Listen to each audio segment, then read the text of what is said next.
आजमाइश। एक अमीर आदमी अचानक बीमार हो गया। वो डॉक्टर के पास गया तो उसने कहा, तुम्हें बहुत खतरनाक बीमारी है और तुम्हारे पास जिंदा रहने के लिए बहुत कम वक्त बचा है। ये सुनकर वो अमीर आदमी परेशान हो गया, क्योंकि उसका बहुत बड़ा कारोबार था जो कि वो अकेला ही संभालता था। वैसे तो उसके 3 बेटे थे, मगर उसने अभी तक उन्हें अपने कारोबार में शामिल नहीं किया था। वो चाहता था कि उसके बेटे पुरसुकून और बेफिक्र जिंदगी गुजारें, मगर अब ऐसा मुमकिन नहीं था। तभी वो अमीर आदमी सोचने लगा, मेरी जिंदगी का कोई भरोसा नहीं है। मुझे अपना कारोबार तीनों बेटों में से किसी एक के हवाले कर देना चाहिए। ये सोचकर उसने अपने तीनों बेटों को आजमाने का फैसला किया और अपने बेटों को अपने कमरे में बुलाया ताकि वो उन्हें आजमा सके। उस आदमी ने सोचा कि उसका जो बेटा भी इस आजमाइश पर पूरा उतरेगा वो अपना सारा कारोबार उसके हवाले कर देगा। लिहाजा उसने अपने बेटों के आते ही उनसे कहा, मैंने बहुत पहले घर के पीछे वाली जगह पर सोने चांदी के जेवरात से भरा संदूक दफन किया है। तुम तीनों बारी बारी जाओ और उसे तलाश करके मेरे पास ले आओ।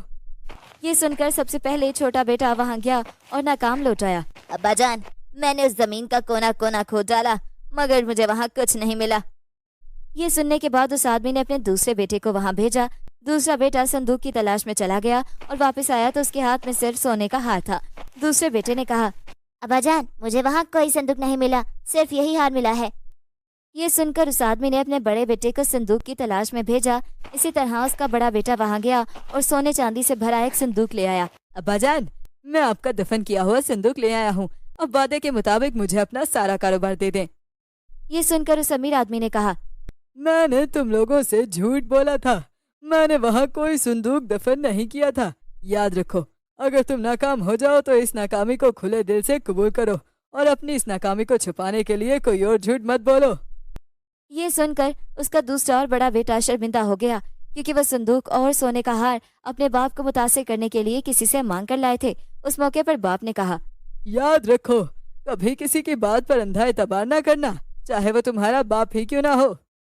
कुछ दिन बाद उनके बाप ने एक और बार फिर उन्हें अपने पास बुलाया और उन्हें एक एक मछली दी और कहा, तुम तीनों इस मछली को बेचकर इसके पैसे मेरे पास ले आओ। ये सुनकर तीनों ने अपने बाप से मछली ली और उसे लेकर बाजार चले गए। वो तीनों कुछ देर बाद वापिस आए तो तीनों अपनी अपनी मछली बेच चुके थे। बड़े बेटे ने कहा, मैंने वो मछली 500 में बेची है। ये सुनकर उस आदमी ने अपने दूसरे बेटे की तरफ देखा। दूसरे बेटे ने कहा, अब्बाजान, मैंने वो मछली 1000 में बेची है। अपने दूसरे बेटे की बात सुनकर उस आदमी ने अपने छोटे बेटे की तरफ देखा। उसके छोटे बेटे ने खुशी खुशी अपने बाप को बताया, अब्बाजान, मैंने वही मछली 1 लाख में बेची है। ये सुनकर उसका बाप और दोनों भाई हक्का बक्का रह गए, जबकि उनके बाप ने अपने छोटे बेटे से पूछा, तुमने ये मामूली सी मछली 1 लाख में कैसे बेची? बेटे ने बताया, दरअसल मैंने मछली को जिंदा बेचने की बजाय काट कर बेचने का फैसला किया। तभी मुझे मछली के अंदर से एक कीमती मोती मिला। मैंने वो मोती निकाल लिया और वो मोती मैंने एक जौहरी को बेच दिया। उस जौहरी ने मुझे उस मोती की कीमत 1 लाख बताई और यूं मैंने वो मछली 1 लाख में बेची। इस मौके पर उनके बाप ने कहा, याद रखो, जो चीज तुम बेच रहे हो पहले उसे अच्छी तरह चेक कर लो, क्योंकि जब तक तुम उसकी कदर कीमत से वाकिफ नहीं होगे, दूसरे को उसकी अहमियत के बारे में क्या बताओगे। बेटों ने बाप की बात पर सर हिला दिया। अगले दिन फिर से उनके बाप ने उन्हें बुलाया और उन सबको 500 रुपए दिए और कहा, ये तुम्हारी आखिरी आजमाइश है। इसमें जो जीत गया वही मेरे कारोबार का असल मालिक होगा और वही मेरे मरने के बाद मेरे कारोबार को संभालेगा। ये कहकर उनके बाप ने अपने तीनों बेटों से कहा, अब तुम तीनों इन 500 रुपए से मेरे लिए कोई ऐसी चीज खरीद कर लाओ जिससे मेरा कमरा भर जाए। ये सुनकर वह तीनों हक्का बक्का रह गए, क्योंकि 500 रुपए से ऐसी कौन सी चीज मिलनी थी जिससे यह कमरा भर जाए। खैर उन तीनों ने अपने बाप से 500 रुपए लिए, मगर वह तीनों सोच में पड़ गए कि आखिर इन 500 रुपए से क्या खरीदें। ऐसी कौन सी चीज थी जिससे पूरा कमरा भर जाए। 2 दिन इसी सोच विचार में गुजर गए, मगर उन्हें कुछ समझ नहीं आया। फिर उसका बड़ा बेटा अपने बाप के पास गया और उसने कहा, अब्बाजान, मैंने बहुत सोच विचार की, मगर मुझे 500 रुपए में ऐसी कोई चीज नहीं मिली जिससे यह कमरा भर जाए। मैं अपनी नाकामी को खुले दिल से कबूल करता हूँ। अपने बड़े बेटे का जवाब सुनकर बाप खुश हुआ, क्योंकि इस बार उसने नाकामी को छुपाने के लिए कोई झूठ नहीं बोला था। इसी तरह उसका दूसरा बेटा आया और उसने कहा, अब्बाजान, मैंने भी ऐसी कई चीजों के बारे में सोचा है जिसकी कीमत कम हो मगर इससे यह कमरा भर जाए, मगर मैं भी काफी कोशिशों के बाद ऐसी कोई भी चीज तलाश नहीं कर पाया हूँ। मैं भी अपनी हार कबूल करता हूँ। दूसरे बेटे की बात सुनकर बाप खामोश हो गया।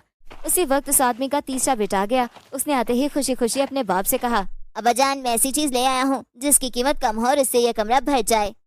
ये सुनकर उसने 3 मोमबत्तियां निकाली और उनको जला दिया। ये देखकर उसके दोनों भाई हंसने लगे, मगर थोड़ी देर बाद कमरा उन मोमबत्तियों की खुशबू से भर गया। उसने बाप से कहा, मैंने 100 रुपए से ये 3 मोमबत्तियां खरीद ली, जबकि बाकी के 400 बचा लिए। ये देखकर उसके भाइयों के चेहरे उतर गए, जबकि उसके बाप ने कहा, शाबाश बेटा, तुमने अकल से काम लिया और बिलाखिर वो चीज खरीदने में कामयाब हो गए। ये कहकर उसने अपने तीनों बेटों की तरफ देखा और कहा, दरअसल मैं कुछ दिन पहले एक डॉक्टर के पास गया तो उसने कहा तुम्हें बहुत खतरनाक बीमारी है और तुम्हारे पास जिंदा रहने को बहुत कम वक्त बचा है।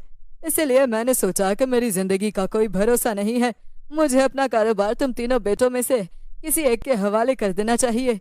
यही सोचकर मैंने तुम तीनों को बुलाया ताकि तुम्हें आजमा सकूं, और मैंने सोचा कि मेरा जो बेटा भी इस आजमाइश में पूरा उतरा, अपना सारा कारोबार उसी के हवाले कर दूंगा। वैसे तो मुझे तुम तीनों से बहुत प्यार है, मगर मैं अपना कारोबार तुम्हारे छोटे भाई के हवाले करना चाहता हूँ, क्योंकि वो तीनों आजमाइशों में पूरा उतरा है। ये सुनकर उसके तीनों बड़े भाइयों ने भी तस्लीम कर लिया कि उनका छोटा भाई उनसे ज्यादा ज़हीन था, लिहाजा वही उनके बाप का कारोबार संभाल सकता था।